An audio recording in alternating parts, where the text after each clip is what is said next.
হুমায়ুন আজাদ প্রথাবিরোধী এবং সাহসী লেখক হিসেবেই যার পরিচিতি। একাধারে কবি, ঔপন্যাসিক, গল্পকার, গবেষক ও ভাষাবিজ্ঞানী। ৫৬,০০০ বর্গমাইল, লাল নীল দীপাবলি, নারী, দ্বিতীয় লিঙ্গ, এরকম অনেক কালজয়ী ও পাঠকপ্রিয় এবং একই সঙ্গে বাংলা ভাষা ও সাহিত্যের জন্য অত্যন্ত গুরুত্বপূর্ণ অনেক বইয়ের লেখক। ১৯৪৭ সালের ২৮ এপ্রিল তাঁর জন্ম বিক্রমপুরের রাড়ীখালে। তিনি ছিলেন ঢাকা বিশ্ববিদ্যালয়ের বাংলা বিভাগের অধ্যাপক। গতানুগতিক চিন্তাকে তিনি সচেতনভাবে পরিহার করেছেন। যা ভাবতেন তাই সাহসের সঙ্গে লিখতেন, ফলে অনেকেরই বিরাগভাজন হয়েছেন। ২০০৪ সালের ২৭ ফেব্রুয়ারি রাতে ২১-এর বইমেলা চলাকালে টিএসসির কাছে হামলার শিকার হন হুমায়ুন আজাদ। দেশে চিকিৎসা নিয়ে তিনি ওই বছরের আগস্টে জার্মানি যান। সেখানে কয়েকদিন পরে তাঁর মৃত্যু হয়। দীর্ঘদিনের বিচারিক প্রক্রিয়া শেষে ২০২২ সালের ২৩ এপ্রিল ঢাকার আদালতে হত্যা মামলার রায় হয়। তাতে ৪ জনকে মৃত্যুদণ্ড দেয়া হয়।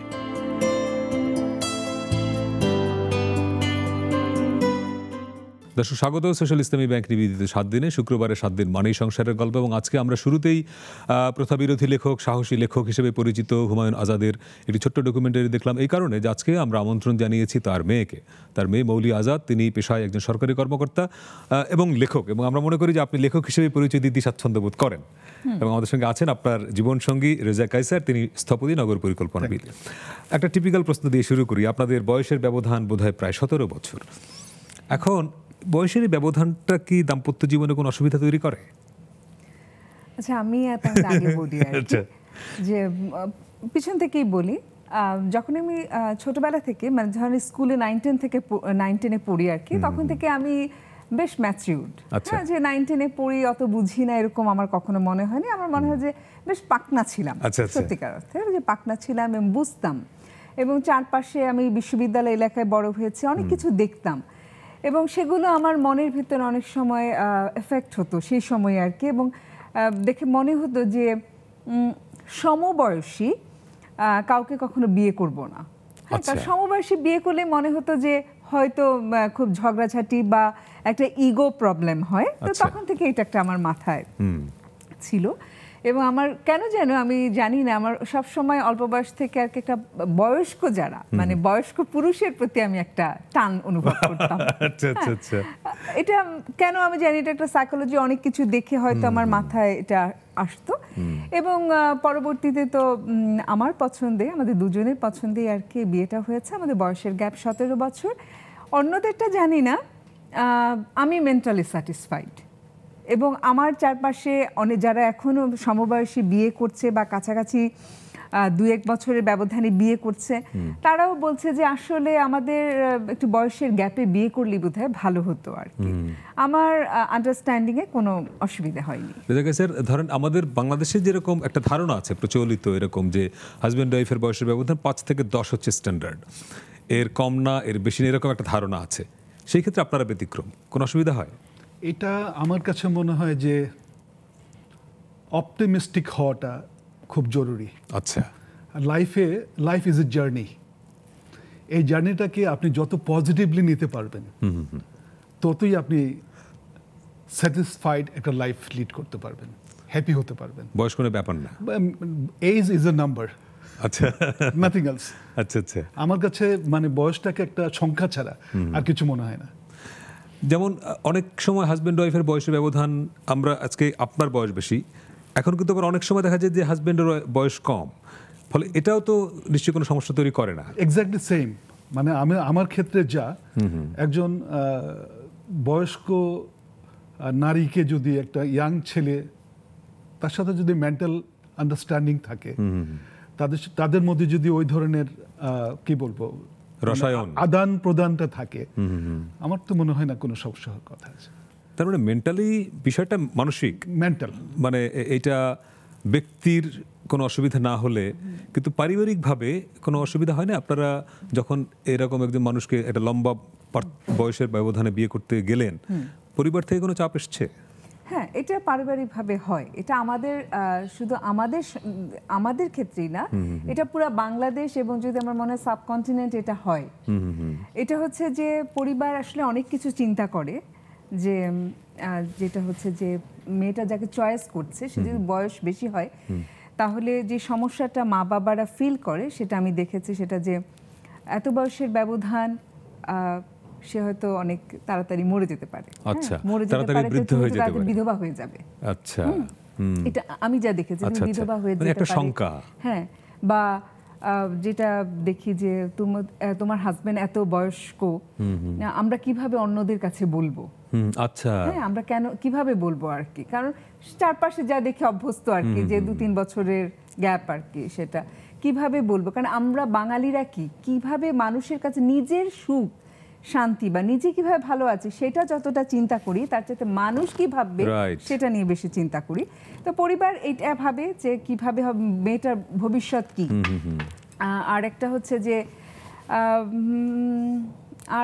কিছু শারীরিক বিষয় থাকে, সেটাও অনেক সময় মা বাবারা চিন্তা করে, কারণ হচ্ছে বয়সের গ্যাপে ধরুন খুব কম বয়স্ক মেয়ে, একটা 20-22 বছরের মেয়ে, সে যদি 40 বছরে কাউকে বিয়ে করতে চায়, তার হয়তো তখন পড়ালেখার স্টেজ, এবং 40 বছরের ভদ্রলোকের বয়স যখন 60 হবে, তখন মেয়েটার বয়স হবে 40। হ্যাঁ, তখন মনে করে যে মেয়েটা যে পড়াশোনাটা তার একটা গ্যাপ হয়ে যায়, কারণ বয়স্ক যাকে বিয়ে করছে তখন তাদের একটা চাপ থাকে যে একটা সন্তান নেওয়ার। আচ্ছা, হ্যাঁ, তখন সেখানেও একটা ঝামেলার সৃষ্টি হয়, সবাই তো ট্যাকেল দিতে পারে না। পরিবারে যেটা চিন্তা করে সেটাও যে একটা অমূলক তাও না, কিন্তু আসলে যখন পছন্দ হয়ে যায় বা কি বলবো, বিয়েটা তো আসলে আমরা বলে থাকি যে এটা একটা ভাগ্য, হ্যাঁ, সেটা তো যখন হয়ে যায়, যদি কারো হয়ে যায়, আমার মনে হয় ভালোবাসা থেকে যদি হয় তো ঠিক আছে, আর যদি হয়ে যায় আমার মনে হয় যে সেটা সুন্দরভাবে কিভাবে দাম্পত্য সম্পর্কটা আর কি কন্টিনিউ করতে হয়, আমার মানে সেটাই চিন্তা করা উচিত আর কি, তখন আর বয়স নিয়ে ভাবা উচিত না। তার মানে রেজা কাইসার, সমস্যাটা ব্যক্তির না, সমস্যাটা সমাজের, এটা আমি বলবো যে মানসিক। আচ্ছা, আমরা দুজন ইন্ডিভিজুয়াল যদি একটা আন্ডারস্ট্যান্ডিং এর মধ্যে থাকতে পারে, সমাজ তো কোনো, আমার মনে হয় যে সমাজ আমাকে নেবে না, আমি সেই সমাজে যাব না। কিন্তু সমাজের বাইরে আপনি যেতে পারবেন? সমাজের বাইরে অনেক সময় যাওয়া যায় না, কিন্তু তারপরেও অনেক কিছু এড়িয়ে চলতে হয়। তার মানে বয়সের, এই হাজব্যান্ড ওয়াইফের বয়সের ব্যাপারটা এখন পর্যন্ত কি একটা ট্যাবু, মানে মানুষ কথা বলতে চায় না এখন পর্যন্ত দেখছি। আসলে এটাতে আরেকটা উনি যেটা বললেন তার সাথে আমি একটু অ্যাড করি, সেটা হলো যে সমবয়সী হলে পরে বিশ্ববিদ্যালয় থেকে পাশ করলো, ছেলেটাও স্ট্রাগল করছে, মেয়েটাও পাশ করে স্ট্রাগল করবে, এটা কিন্তু বেশ ঝামেলার আমাদের সোসাইটিতে, কারণ এখানে ফিনান্সিয়াল একটা অ্যাডজাস্টমেন্টের ব্যাপার আছে, মেন্টাল অ্যাডজাস্টমেন্টের পাশাপাশি রাইট, ওই জায়গাটা কিন্তু সোসাইটির জন্য অনেক বড় একটা ব্যাপার। তো সেখানে ওই গ্যাপটা, একটা বয়সের গ্যাপ থাকাটা মানে আপনার সোশ্যাল স্ট্যাবিলিটির জন্য খুব জরুরি। আর মেয়েটা যখন একটা সাপোর্ট পায়, সে সাথে মেয়েটাও কিন্তু উঠে আসতে পারে।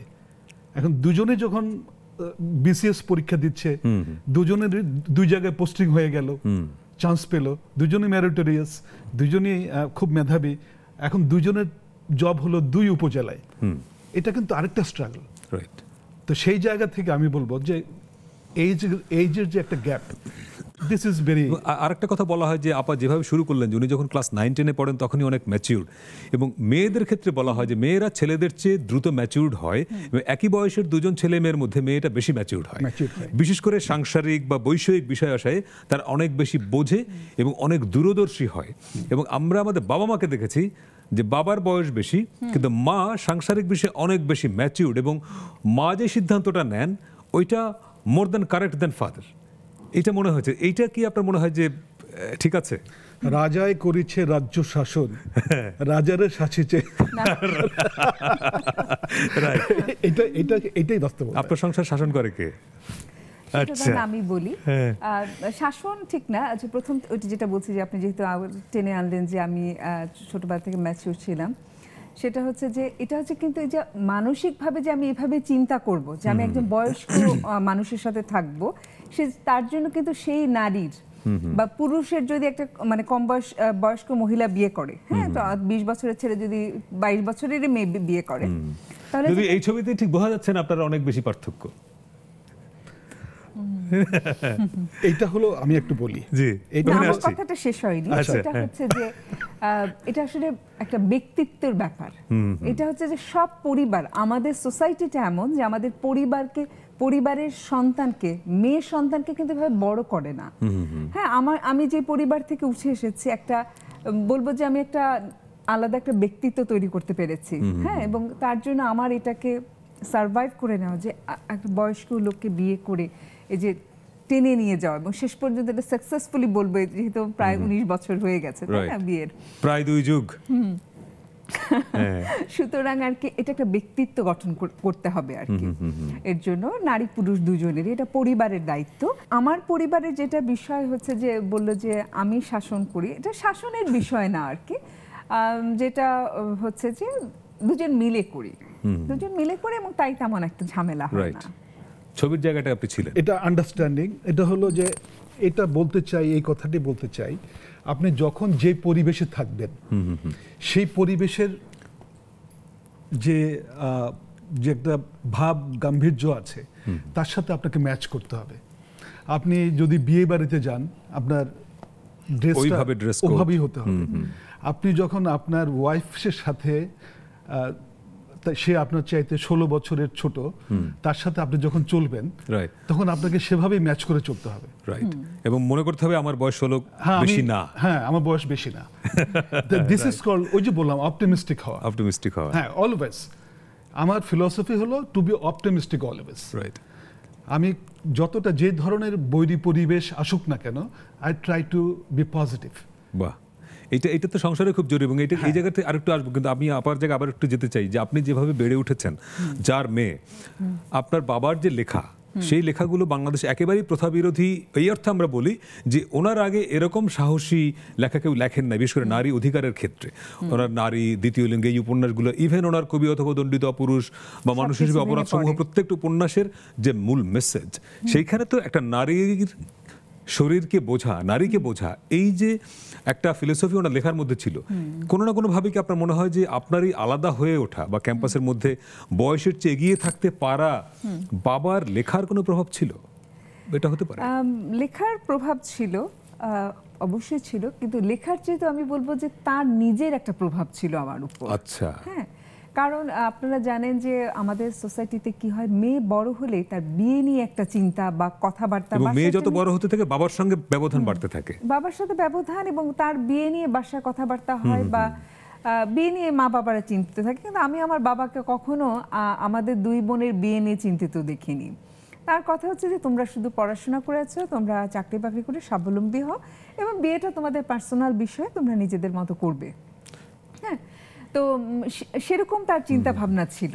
তো বিয়ে এই চিন্তাটা কখনো আমাদের মাথায় ঢুকায়নি। আপনারা বিয়ে করলেন 2005-এ, আপনার আব্বা মারা গেলেন 2004-এ, 4 আগস্টে মারা গেলেন উনি। তার মানে উনি জীবিত থাকতে আপনাদের বিয়ের কথাবার্তা হচ্ছে এরকম কিছু না, সেরকম কিছু ছিল না। অন্য অনেক বিশাল, মানে বাসায় আমাদের বিয়ে নিয়ে তেমন আলাপই হতো না। আচ্ছা, হ্যাঁ, যে আব্বা আর আমি ছোটবেলা থেকে একটু স্বাধীন চেতা ছিলাম, তো আব্বা বুঝতো যে ওরকম অ্যারেঞ্জ ম্যারেজ করলে হয়তো আমার বিয়েটা আসলে টিকবে না।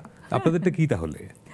ঠিক, ওটা যে খুব অনেক দিনের কি ওই সবও না, একটা মাঝারি পরিচয়ের ভিত্তিতে বলতে পারি। আচ্ছা, এটা কি পরিচয়টা কি কর্মসূত্র, মানে কাজের সূত্রে? না না না, সেসব কিছুই না আর কি, আকস্মিক পরিচয়। আচ্ছা, এবং সেই যে বললাম যে আমি একটু পাকনা টাইপের ছিলাম, আমি প্রপোজ করেছি ধরেন। ওরে বাবা!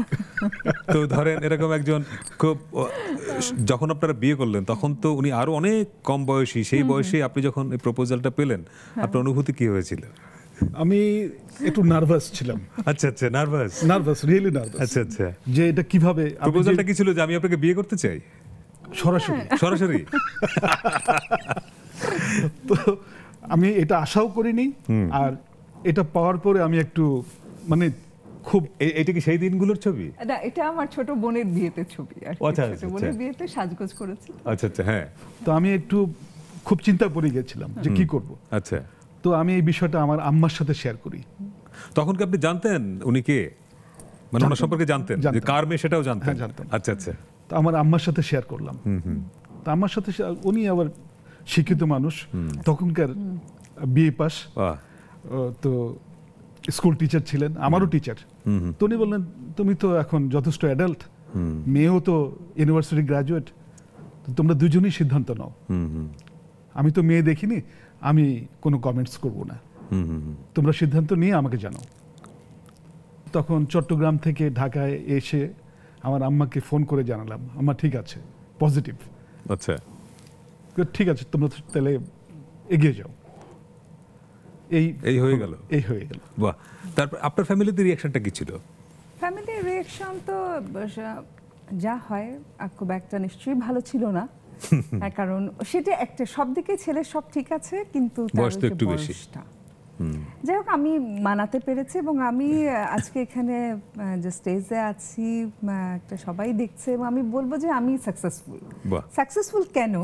কারণ আমি যারা দেখছে, শুধু আমার ফ্যামিলি না, অন্যরা দেখছে, অন্য মেয়েরা আমার কথাগুলো শুনে হয়তো সাহস পাবে, যদি সে আমার মতো কন্টিনিউ করতে পারে। এটা এই পর্যন্ত নিয়ে আসতে আমার অনেক ধৈর্য রাখতে হয়েছে, অনেকের অনেক কথা শুনতে হয়েছে, কিন্তু আমি সাকসেসফুল এই কারণে পরবর্তীতে যারা কথা বলেছে সামহাউ এটা মানে ভাগ্যই আমার ভালো কিনা আমি জানি না, এমনও অনেকের কাছে আমি শুনেছি আমার বিয়ের সময় যে এটা আমার আয়রনি অফ ফেট। আচ্ছা, যে এরকম বিয়ে হলো যে মৌলি এত বিখ্যাত মানুষের মেয়ে, এত দেখতে ভালো, সবকিছু ভালো, মৌলির কেন এরকম বয়সের এত ব্যবধানে আর একটু ভালো পাত্র পেল না? আরো ভালো হতো। ভালো বলতে তারা হ্যাঁ, আর্থিক দিক সব আমার হাজব্যান্ডের ভালো, ভালো বলতে হচ্ছে যে বয়সের গ্যাপ কম, কেন হলো না। যারা বলেছে আমার আয়রনি অফ ফেট, আমি কিন্তু কখনো তাদের কথার জবাব দেইনি, কিন্তু মানে সবকিছু ঘুরে গেছে তাদের সন্তানদের, তাদের যাদের মেয়েদের, তারা যাদেরকে মনে করেছে যে তাদের খুব ভালো বিয়ে হয়েছে, সমবয়সী ইত্যাদি সব দিক মিলিয়ে প্রেজেন্টেবল তারা বলতো, সে বিয়েগুলো জানেন সব ভেঙে গেছে। মানে আমি অবাক হয়েছি, একটা বিয়ে ভাঙতে পারে, কিন্তু যারা বলেছে চারপাশে আর কি প্রত্যেকের বিয়ে ভেঙে গেছে। মানে আলটিমেটলি এইটা হচ্ছে তাদের আয়রনি অফ ফেট। হ্যাঁ সেটাই। এবং আমারটা তো আমি জানি না, আমি নায়ক নায়িকারা যখন আপনারা আনেন নায়ক নায়িকাদেরকে, কেমন আপনাদের বিয়ের পর কেমন কাটছে ইত্যাদি, তারা সব সময় বলে খুব ভালো, উচ্ছ্বসিত আর কি। তারপর হঠাৎ করে আমরা একদিন শুনিতে নাই। হ্যাঁ, আমি তাই এটা কিছু বলতে চাই না, কিন্তু আমি এই পর্যন্ত চালিয়ে নিয়ে এসেছি। এবং এরপর যারা এই ধরনের বিয়ে করছেন, মানে বয়সের গ্যাপে, সেটা পুরুষ হোক নারী হোক, আমি বলবো যে আপনার অনেক কথা শোনার ধৈর্য থাকতে হবে এবং আপনার নিজেকে শক্ত রাখতে হবে, যে আপনি কারো কথা শুনলেন এবং শুনে আপনি না সরে আসলেন, তাহলে আপনি হেরে গেলেন। আরো অনেক গল্প আছে নি, একটা ছোট বিরতির সময় হলো, বিশেষ করে এই যে চালিয়ে, আপনি একটা শব্দ বলেছেন যে চালিয়ে নিচ্ছি সবকিছু ওভারলুক করে, এই একটা সাহস, নট অনলি ধৈর্য, সাহসটাও খুব জরুরি, খুব জরুরি। আমরা সেই জায়গাটা আসবো, একটা ছোট্ট বিরতি নিয়ে আসি। দর্শক, আজকে আমরা কথা বলছি মৌলি আজাদ এবং রেজা কায়সারের সঙ্গে। একটা ছোট্ট বিরতি নিয়ে ফিরছি, সঙ্গে থাকবেন।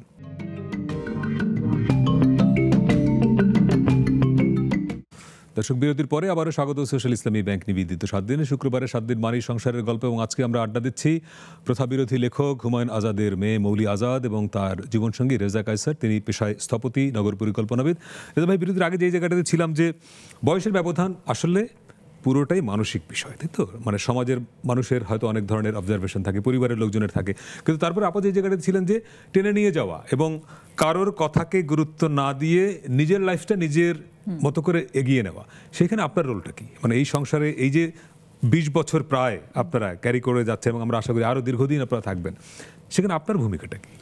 এটা একটা জার্নি, এই জার্নিটাকে শেয়ার করা, জার্নিটাকে শেয়ার করা, পাশে থাকা, এবং ওই যে নৌকার হাল ধরে না, আমি হাল ধরে বসে আছি। এখন হয়তো আমাকে ইনস্ট্রাকশন দিচ্ছে, ডানে যাও, বামে যাও। সেই ইনস্ট্রাকশন কে দিচ্ছে?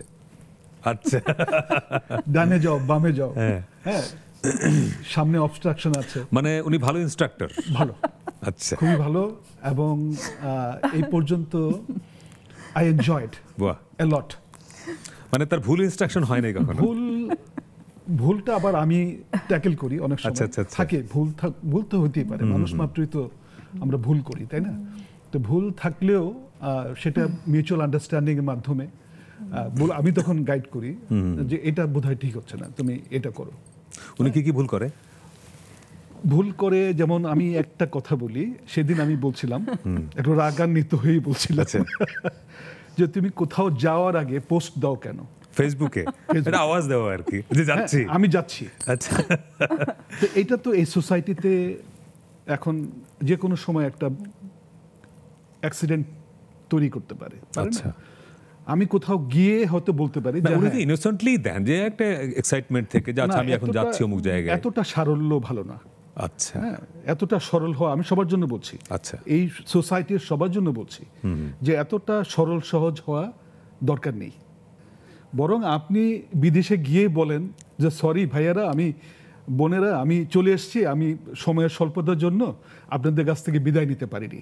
আচ্ছা কিন্তু আপনি বিদেশে যাওয়ার আগে যদি বলেন আপনি এয়ারপোর্টে পৌঁছতে পারবেন কিনা, আপনি তো জানেন না। আপনি ইউ আর আনসার্টেন। তো সুতরাং সোসাইটিতে অনেক ধরনের ক্রাইম হচ্ছে। আচ্ছা, এটা অন্য বিষয়। এটা তো হচ্ছে যাই যে হোক, আমি এই জায়গাতেই খুবই মাইনর ভুল এটা, হ্যাঁ। তাই না? এটা ঠিক ভুলও কিনা আমি হয়তো সেই জায়গাটা উনি সেটাই। ওনার অবজারভেশন, আবার ওনার জায়গা থেকে উনি হয়তো বলবেন যে আমি একটা আনন্দর শেয়ার করছি সবার সঙ্গে, যে আমি হয়তো অমুক জায়গায় অমুক বিয়েতে যাচ্ছি বা নেক্সাস টেলিভিশনেই যাচ্ছি, হ্যাঁ, সেটাই। তাই না? আচ্ছা, আমি তো একটা কথা আমি মিস করে গেছি তখন, সেটা হচ্ছে যে বললাম যে এখন পর্যন্ত কন্টিনিউ করছে অনেকের কথা উপেক্ষা করে এবং অনেককে দেখিয়ে দিলাম যে দেখিয়ে কিভাবে দিলাম। করতে হয়। এতদিন মানে আরেকটু সাকসেসফুল এ কারণে বলবো যে এই ধরনের বিয়েতে কিন্তু প্রথমত মা বাবা পরিবারের ভাই বোনরাও কিন্তু আগ্রহী থাকে না যখন বিয়েটা হয়। তারাও জিজ্ঞেস করলাম যে পরিবারের রিঅ্যাকশনটা কি ছিল। হ্যাঁ, তারাও অনেক কিছু বলে, কিন্তু এখানে আমি আবার সাকসেসফুল। আমার মার কিন্তু এখন সে টেক কেয়ার করে। বাহ। আমার মার দুটো মেয়ে জামাই, এবং দুটো মেয়ের জামাই খুব ভালো পেয়েছেন, নিজেই বললাম, এবং যারা জানেন তারা বলেন যে আমার মাকে বলেন যে আপনি কিভাবে পেলেন। বাহ। আমার মার ক্যান্সার পেশেন্ট ছিলেন, তার যখন বিদেশে চিকিৎসা হচ্ছিল তখন আমরা দুই বোনই যে চাকরির যে ছুটির যে একটা অসুবিধা, সেই অসুবিধার জন্য যেতে পারিনি, আর আমাদের বাচ্চাদের জন্য যেতে পারিনি। তখন তার দুই জামাই তাকে সাপোর্ট দিয়েছে 15 দিন করে সিঙ্গাপুরে থেকে। এবং এখন আমার বোনের সবচেয়ে মানে আমার বোন নিজে থেকেই বলে, আমার বোনও দেখছে এখন টিভিতে, সেটা যে আমার যদি বড় ভাই থাকতো তাহলে যেন রেজা ভাইয়ের মতোই যদি না হতো তাহলে কি হতো, মানে সে তাকে একদম বড় ভাইয়ের মতো দেখছে। এবং আমার বোনের যে বাচ্চা, তার কাছে তার সবচেয়ে প্রিয় তার খালু। হ্যাঁ, এবং যেখানে তার মা বাবাও সাথে উপস্থিত আছে। একটা অনুষ্ঠানে আমরা তাকে জিজ্ঞেস করেছিলাম, ওর নাম নির্ঝরাকে বললাম, নির্ঝরা তোমার এখানে সবচেয়ে প্রিয় কে? সে বলছে আমার সবচেয়ে প্রিয় খালু। অর্থাৎ সে মন জয় করে নিয়েছে। হ্যাঁ, এক্ষেত্রে নারীরও একটা যেমন ভূমিকা থাকতে হবে, তার ইচ্ছা, ধৈর্য, সাহস, পুরুষেরও সেভাবে জয় করতে হবে। না, আপনি যদি অপটিমিস্টিক হন, বারবার এই কথাটা বলতে হচ্ছে আমাকে, এটা হয়ে যাবে। আচ্ছা, এটা অটোমেটিক্যালি আপনার কাছে চলে আসবে। আপনি আরেকজনের ভালো করবেন, ওই ভালোটা আপনার কাছে চলে আসবে। আপনি ক্ষতি করবেন, ক্ষতিটাও আবার চলে আসবে। রাইট। দিন শেষে বিয়েটা তো দুজন মানুষের মধ্যে না, বিয়েটা দুটো ফ্যামিলির, এবং সেই ফ্যামিলি সবার কাছে যেমন খালু, আপনি খালু প্রিয় হয়ে গেলেন বাবা মায়ের চেয়ে, এটা হয়তো প্রতীকী অর্থ বলেছে কিন্তু মিন করেছেন তো সেটা, এবং এটা আপনাকে অর্জন করতে হয়েছে, এবং সেই অর্জন করাটা অনেক চ্যালেঞ্জিং। এবং সেখানে একজন পুরুষের জন্য আপনার পরামর্শ কি, মানে আমার জন্য কি পরামর্শ? একজন পরামর্শ হলো যে আপনি শুধু মানে নিজের কথা চিন্তা করলে হবে না, পাশাপাশি আপনার সারাউন্ডিং এ যারা আছে তাদের জন্য আপনি একটু সহনশীল হতে হবে। তাদের জন্য ভালোবাসার জায়গাটা আপনাকে মানে আদায় করে নেওয়া, মানে শুধু আমি এবং আমার স্ত্রী না, না আরো অনেক কিছু সারাউন্ডিং। রাইট। এখানে আপনার শালা আছে, আপনার শালি আছে, আপনার শ্বশুর আছে, শাশুড়ি আছে, বা আরো দূরের আত্মীয় স্বজন আছে। তাদেরকে নিয়ে কিভাবে একসাথে থাকা যায়, একটা বন্ডিং তৈরি করা যায়। Bonding is very important. তো আর সবচেয়ে বড় হলো যে আপনি সবার জন্যই একটা রেসপেক্ট, ভালোবাসা তো এক জিনিস, রাইট, সম্মান, যে যেখানে থাকুক তার পজিশনটা ছোট হতে পারে, তার পজিশনটা, আমার এক শালী আছে প্রফেসর, তার জন্য যে সম্মান আমি দেখাই, আমার যে আরেকজন শালী আছে সে হয়তো এত দূর যেতে পারে, হয়তো সাধারণ গৃহিণী, হয়তো কিন্তু একই রেসপেক্ট, সম্মানটা কিন্তু একইভাবে আসে। রাইট।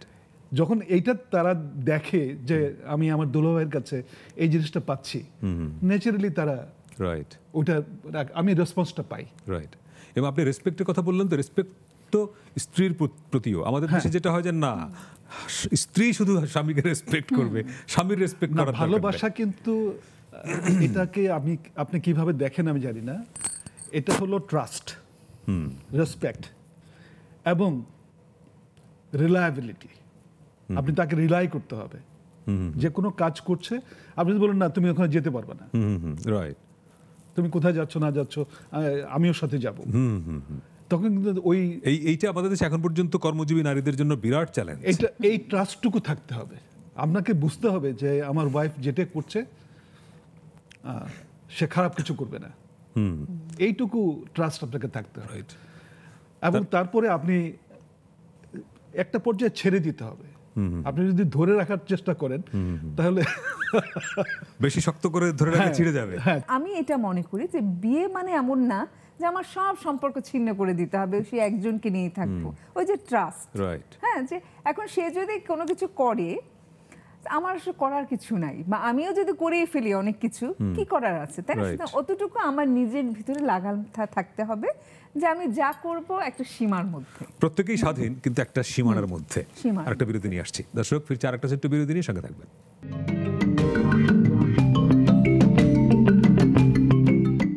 দর্শক, বিরতির পরে আবারও স্বাগত সোশ্যাল ইসলামী ব্যাংক নিবেদিত 7 দিনে। শুক্রবারের 7 দিন মানেই সংসার এবং দাম্পত্যের আড্ডা, এবং আজকে আমরা কথা বলছি প্রখ্যাত লেখক হুমায়ুন আজাদের মেয়ে, এবং তিনি নিজেও লেখক, মৌলি আজাদ, এবং তার জীবনসঙ্গী রেজা কায়সার। তিনি পেশায় পরিকল্পনাবিদ, স্থপতি। স্বাগত আরও একবার। এবং এই ছবিটা আপনার মায়ের সঙ্গে। আপনার মায়ের অবস্থা কি এখন শারীরিকভাবে? উনি তো ক্যান্সার সার্ভাইভ করেছেন। ক্যান্সার সার্ভাইভার, এরপরে আবার হার্টে পেসমেকার বসানো হয়েছে, আছে মাঝারি আছেন। এবং তার টেক কেয়ারটা আপনিই করেন বোধহয়। আমি তো আছি, দেখি। অ্যাকচুয়ালি আমি আমার মায়ের পরে ওনাকে আমার দ্বিতীয় মা। অফিসিয়ালিও তাই। আর আমি কোনো পার্থক্য করি না। আপনার মা কি জীবিত আছেন? মানে আপনার জন্মদাত্রী আছেন? বাহ, আছেন। উনি আমার শুধু জন্মদাত্রী না, আমি আজকে যতটুকু দেখছেন আমাকে এ পর্যন্ত আসার পেছনে উনি। বাহ, আমার টিচার, আমার মা, ইভেন এখন পর্যন্ত আমার গাইড। বাহ। আমি যা কিছু করি ওনাকে না জেনে আমি কিছু করি না। আর উনি হলেন আরেকজন। আর ওই ছোট্ট পরি, ওটা হলো তৃতীয় মা। আচ্ছা আচ্ছা, রাইট। ও আমার তৃতীয় মা, আমি এভাবে বলি আর কি, যে আমার ছোট মা। আপনাদের একটা সন্তান, একটা ছেলে, তাই তো? কত বড় হলো এখন? আমার ছেলে এখন 15 বছর, ও ক্লাস 8-এ পড়ে, ইংলিশ মিডিয়াম তো। ওরে বাবা, তো অনেক লম্বা। হ্যাঁ, বাংলা মিডিয়ামে পড়লে হয়তো আরো উপরে থাকতো আর কি। এমনিতে তাকে নিয়ে প্ল্যান কি আপনাদের? তাকে নিয়ে মানে এখন পর্যন্ত যেটি চেষ্টা করছি, তার বেসিকটাকে তৈরি করে দেওয়া। স্কুল লাইফটা হলো তার বেসিক। তো আমি যতটুকু দেখছি, সে মানে ম্যাথমেটিক্স, ফিজিক্স, কেমিস্ট্রি, বায়োলজি, এই সাবজেক্টগুলোতে সে খুব ভালো, এ পায়। বাহ। তো আমি বলেছি যে তুমি কি করবা? তুমি তো অঙ্কে ভালো, ফিজিক্সে ভালো, ইঞ্জিনিয়ারিং পড়বা? যে না, ইঞ্জিনিয়ারিং পড়বো না। তো সে আমাকে কি বলে যে আমি ফিজিক্স পড়বো, একদম মৌলিক যে সায়েন্স, ওটা নিয়ে আমি কাজ করব, ম্যাথমেটিক্স অ্যান্ড ফিজিক্স। তো আমি বললাম ফাইন, তোমার যদি মনে হয় তুমি এটা করতে চাও। আরেক সময় সে বায়োলজিতে খুব খারাপ ছিল, তার জুনিয়র ক্লাসে বায়োলজি সে পড়তে চাইতো না। তো এখন সে বায়োলজিটা ইমপ্রুভ করে সেখানে এ চলে আসছে। তো এখন বলছে যে আমি তো বায়োলজিতেও ভালো করছি, এখন তুমি কি করবা? কেমিস্ট্রিতেও সে ভালো, বায়োলজিতেও সে ভালো। এখন কেমিস্ট্রি বায়োলজি একটা কম্বিনেশন, ফিজিক্স অ্যান্ড ম্যাথমেটিক্স আরেকটা কম্বিনেশন। তা আমি বললাম যে হুইচ ওয়ান ইউ লাইক? তোমার একটা হলো মেডিকেল ফিল্ডে যাওয়া অথবা মেডিকেল সায়েন্সের দিকে যাওয়া, আরেকটা হলো ইঞ্জিনিয়ারিং ফিল্ডে যাওয়া। তো এখন আমি কোনো ডিসিশন দিচ্ছি না, তোমার যেদিকে মানে এ লেভেলের পরে তুমি যেদিকে যেতে চাও। বাবার সঙ্গে সন্তানের সম্পর্ক ভালো না আপনার সঙ্গে বেশি? দুজনের সাথে সম্পর্ক ভালো, তবে ওর কিন্তু যেটা বলা হয় যে ছেলের সঙ্গে মায়ের রসায়নটা বেশি হয়। না, আমাদের ক্ষেত্রে সেটা না, আমাদের দুজনের সাথেই ভালো। আমি ওকে গাইড করি। আর একটা যেটা আমি বলছিলাম যে আমার সন্তান বেশ কয়েকটা, ও হওয়ার আগে বেশ কয়েকটা মানে মিসক্যারেজ হয়েছে। তো বাচ্চা হওয়ার একটু সমস্যাই ছিল আমার। তো অনেক কষ্টের পর তাকে যেহেতু পাওয়া। মিসক্যারেজ নামে আপনার একটা গল্পও আছে। এবং সেই গল্পটা লিখেছিলেন নিজের অভিজ্ঞতার আলোকে। এবং আমি এই প্রশ্নটা, গল্পটার নাম ছিল বিচি, মানে এই গল্পটা কেন লিখলেন, মেসেজটা কি ছিল আসলে? মেসেজটা হচ্ছে যে একটা মিসক্যারেজ যাদের হয় সেই মার যে কতটা কষ্ট সেটা আমি প্রকাশ করেছিলাম। এবং এটা আমার পরিচিত যারা, তারা পড়ে বসে যে মৌলি আপা এটা বোধহয় আপনার কাহিনী। আচ্ছা, এটা আসলে একটা খুব কষ্টকর সময়, যেটা নারীর জন্য। কতবার আপনার ছিল মিসক্যারেজ হয়েছিল? তিনবার। চতুর্থবারে হলো। এবং 3বার মিসক্যারেজ হওয়ার পরে হতাশ হয়ে যান নাই যে আর হবে না বোধহয়? আমার ক্ষেত্রে এই জিনিসটা আলাদা যে আমি সবসময় আশাবাদী। আমার মনে হতো, কারণ আমি যেসব ডাক্তারদের কাছে যেতাম, ডাক্তার বলতেন যে না আপনার কিন্তু সব ঠিক আছে, আচ্ছা, সব ঠিক আছে, কিন্তু হচ্ছে না বা এরকম হয়ে যায় আর কি। তো এবং মিসক্যারেজ হলে আমাদের দেশে যেটা হয় পারিবারিক বা সামাজিক ভাবেও একটা দোষারোপের, মেয়ের বোধহয় শারীরিক সমস্যা। এই কথাটা আমি মিসক্যারেজের বিষয়টা এখানে আনলাম এই কারণে, কারণ যেহেতু এটা একটা বয়সের পার্থক্যের বিষয় নিয়ে আমরা কথা বলছি, তো এই ধরনের বিয়ে যখন হয় তখন কিন্তু একটা নারী কিন্তু খুব চাপে থাকে। হ্যাঁ, সেটাও কিন্তু তার শরীরের উপর প্রভাব পড়ে, তার ফলেও কিন্তু অনেকের মিসক্যারেজ হয়। আমার হয়তো অন্যরকম কারণ ছিল। তো অনেক কষ্টের পর যেহেতু শাইনিকে পেয়েছি, ওর কি নাম? শাইনি? ওর নাম হচ্ছে শাইনি আজাদ রেজা। আমার এবং ওর বাবা দুজনের নামেই ওর সাথে সংযুক্ত করা হয়েছে নামের সাথে। তো ওকে স্বভাবতই খুব বেশি ভালোবাসি, এবং তাই ওর কাছে আমার যেটা চাওয়া, আমি চাই যেন ও সবসময় একটা শান্তিতে থাকুক। আমি জীবনে যেসব আপস অ্যান্ড ডাউনস আর জীবনে গেছে, কষ্ট গেছে, ওর যেন না হয়। এছাড়া আমার ওসব কিছু না, সে যা পড়াশোনা করুক, হ্যাঁ, সেটা তার আমি স্বাধীনতা দিয়েছি। আমি নিজে জীবনে খুব স্বাধীনভাবে বড় হয়েছে। আমার বাবা আমাদের উপরে কখনো কিছু চাপাননি, এবং আমার ছেলের ক্ষেত্রেও ঠিক তাই। একটু আগের প্রসঙ্গে যাই, যেহেতু আপা তুললেন, মিসক্যারেজ যখন হয় একজন নারীর, তখন সেটা হাজবেন্ডের উপরে কিন্তু খুবই বড় ধরনের মানসিক চাপ তৈরি করে, যে এবং পরপর 3বার মিসক্যারেজ হয়ে যায়। আমরা আমাদের পরিচিত অনেককে দেখেছি যে 2বার মিসক্যারেজ হয়ে যাওয়ার পরেই ওনারা দুজনই হতাশ হয়ে যান, এবং এই ডাক্তার সে ডাক্তার, বিদেশি ট্রিটমেন্ট, অমুক সমুক নানা রকমের করে। আপনার ক্ষেত্রে কি হয়েছিল? আমার ক্ষেত্রে তো স্বাভাবিকভাবেই আমি মানে ভীষণভাবে মানসিক প্রেশারে ছিলাম।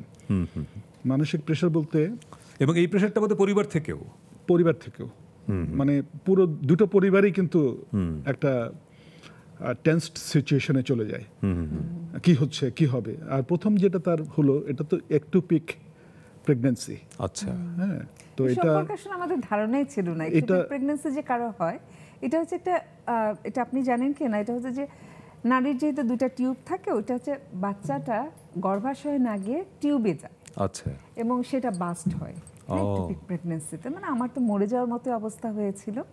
তো যাই হোক, সে অনেক ঘটনা আর কি। তো আমি যেটা বলবো, যারা দেখছেন, যাদের এরকম অবস্থা হয়, যে আপনি যেটা প্রসঙ্গটা আনলেন যে হতাশ হয়ে যায়, রাইট, হতাশ হওয়া যাবে না। এটা চেষ্টা চালাতে হবে, ভালো ডাক্তারের শরণাপন্ন হতে হবে। অনেকে কিন্তু ঠিক জায়গায় যান না। রাইট, এটা একটা বড় সমস্যা। মানে কার কাছে যেতে হবে ছিলাম, সে হচ্ছে বাংলাদেশের সবচেয়ে ভালো ডাক্তার, এবং তাকে আমি সবসময় তার জন্য আমার দোয়া। তিনি হচ্ছেন ডাক্তার টি এ চৌধুরী। আচ্ছা, টি এ চৌধুরীর আন্ডারে ছিলেন, যিনি 21 পদকও পেয়েছেন। তো ভালো ট্রিটমেন্টে থাকে। কিন্তু আপনার পরীক্ষা নিরীক্ষা তো বললেন যে কোনো অসুবিধা নাই। পরীক্ষা নিরীক্ষা অসুবিধা নাই, তারপরে সব রকম অসুবিধা থাকে না। এটা খুব অনেক অসুবিধা হয়তো ধরা পড়েও না, খুব মাইনর থাকে, হরমোনাল ব্যাপার থাকে। চালিয়ে যেতে হবে, এবং এর জন্য খুব মানে শান্ত থাকতে হবে নারীকে, নারী পুরুষ দুজনকেই শান্ত থাকতে হবে। ঝামেলা করা যাবে না। তবে আমি সাহসী, যেহেতু আমি আমার আর কোনো কিছু না থাকুক, আমার সাহসটা সবসময় বেশি, এবং আমি সবসময় যে কোনো কিছুতেই, শুধু এটা না, যে কোনো কিছুতে আমার একটা হচ্ছে যে আমি শেষ দেখবো। হ্যাঁ, অনেকে হাল ছেড়ে দেবে, এটা আমি শেষ দেখবো আর কি, যতদিন আমার একটা বয়সেরও ব্যাপার থাকে নারীর। তো অনেক নারীকে আমি যাদের দেখেছি মিসক্যারেজ হয়েছে, তারা অনেক সময় নিয়ে ফেলেন, হ্যাঁ, যে আস্তে ধীরে করব, বা ওই সময় কিন্তু বয়স চলে যায়। যেটা হচ্ছে আমাদের নারীদের যেটা মানতেই হবে, নারীদের একটা প্রজননের ক্ষেত্রে বয়সের বিষয় থাকে। তো বয়সের পরে গেলে ডাক্তাররাও বলে যে এটা সম্ভব হচ্ছে না। তো সেই দিকটা আমি বলবো যে যারা দেখছেন, তাদের দেখছেন এবং এই ধরনের সমস্যায় ভুগছেন, তারা ডাক্তারের শরণাপন্ন হবে। কারণ এখন বাংলাদেশে ভালো ডাক্তার আছে, বিদেশে অনেক রকম চিকিৎসা আছে। তো চেষ্টা করব, সবচেয়ে জরুরি হচ্ছে ধৈর্যটা রাখা। হতাশ হয়ে গেলে বড় একটা চাপ পড়ে, তো এবং সেটা প্রচন্ড চাপ পড়ে, এবং এটা হয় না অনেক সময়। আরেকটা বিরতি নিয়ে আসছি, নিশ্চয়ই এর পরে এসে আমরা একটু আপনার আব্বা সম্পর্কে কথা বলবো, যেটা দিয়ে শুরু করেছিলাম। দর্শক, আরেকটা ছোট্ট বিরতির সময় হলো, ফিরছে একটু পরেই, সঙ্গে থাকবেন।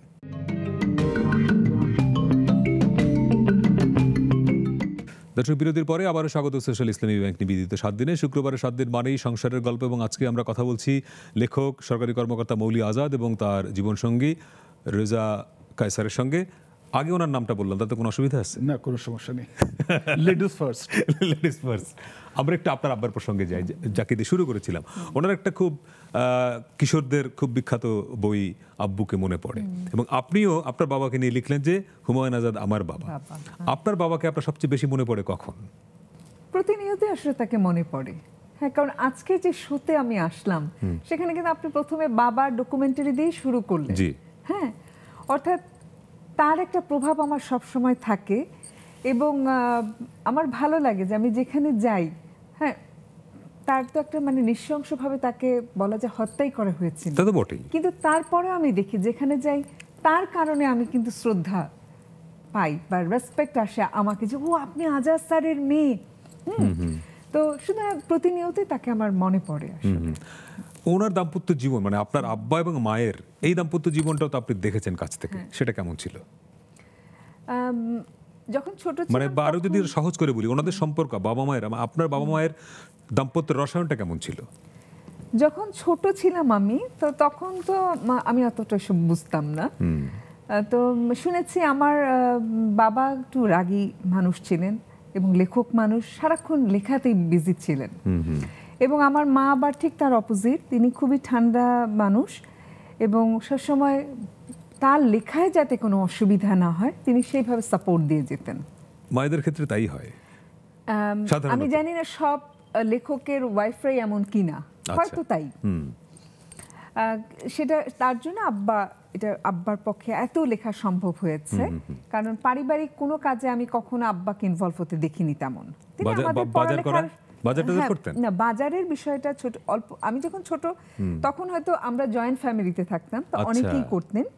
এবং বড় হওয়ার পর যেটা দেখেছি যে আমরা বিশ্ববিদ্যালয়ের বাসায় থাকতাম, এবং নিউ মার্কেটের একটা দোকানই ছিল।